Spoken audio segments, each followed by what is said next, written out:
and tried to kiss her big sister. Jenny laid her head on her mother's shoulder. "Did it hurt?" Sarah frowned. It was hard to follow the child's reasoning. Did what hurt? "Did it hurt Goldie when she tied?" By now, Sarah had drawn her arms around both her children. No, I don't think it did, and I'm sure Goldie had a very happy life. Jenny had put her hands on the goldfish bowl. "Can we bury her?" Of course, smiled Sarah. I think I've got a little box we can put her in, and we'll bury her in the garden. They laid the fish on a bed of cotton wool inside a box which once held 3 man-sized handkerchiefs, and Sarah put the lid on. Goldie was all ready for burial, but they couldn't do it there and then. It was raining hard, and Sarah didn't have anything suitable for digging in their tiny courtyard garden, so she promised Jenny they would bury the goldfish after school the next day. "Can I ask Carol to come to Goldie's funeral?" Sarah hesitated.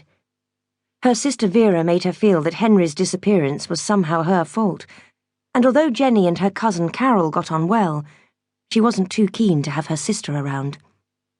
"Please, Mummy, please," Jenny pleaded. Sarah nodded reluctantly.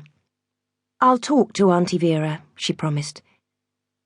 It had brought a lump to her throat as she watched her daughter drawing a picture for Goldie, so she decided to give the girls a little treat. It was almost lunchtime, and the corner shop closed from 1 p.m. until 2 p.m. Sarah still had some coupons, and if Mrs. Rivers next door would take them in, she just had time to run and get some sweets. Mrs. Rivers was only too glad to have the girls. She was fond of Jenny, and she loved spoiling Lulu. Sarah had promised to be as quick as she could.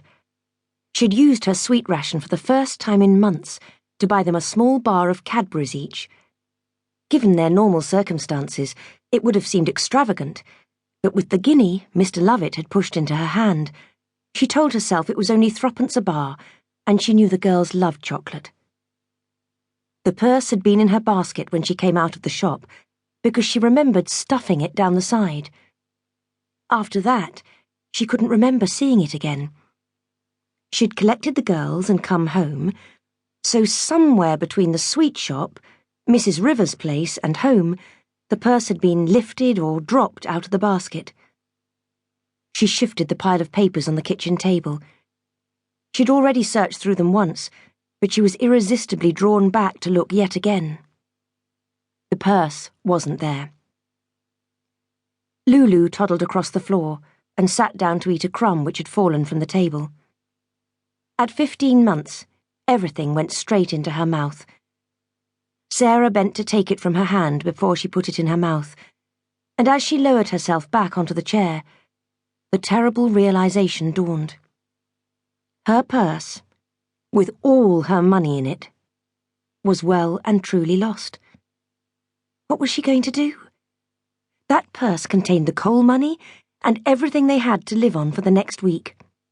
There was no nest egg to fall back on, no post office book with a secret stash, no money in the jar on the top of the dresser.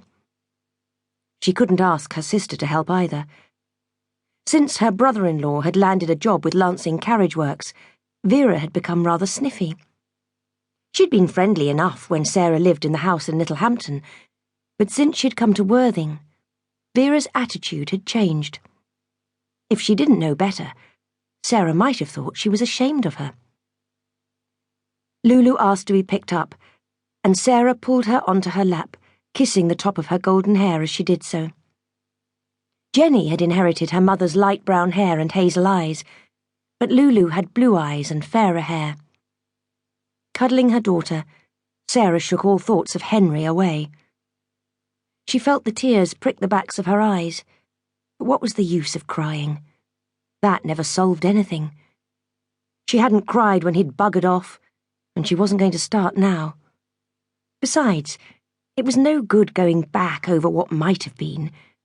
That was all in the past, and right now her most pressing problem was what to do about her missing purse. She didn't have a lot before it went, and now she had absolutely nothing. How was she going to manage?